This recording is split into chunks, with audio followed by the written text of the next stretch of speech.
to my fourth submission on CS50W, which is a Twitter-like app, a simple implementation of network using Django. So as it is a network app, I can post using this simple form.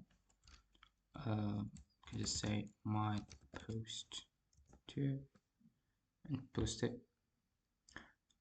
It shows up here in the feed with the username included, post content, time and date, number of likes. As well as I can edit this post as it's mine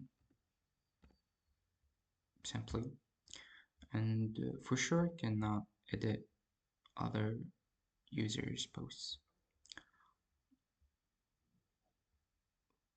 For the profile page, I can see my profile here with the username, number of followers, number of following, and all my posts, as well as other users.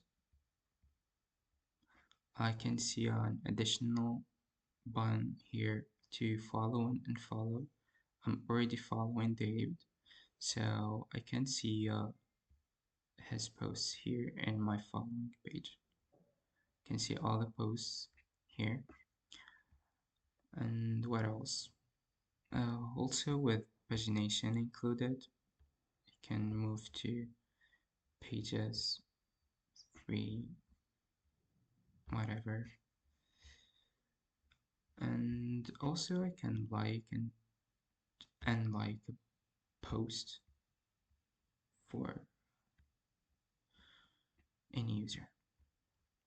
So yeah, this is Network Project 4 from CS50W.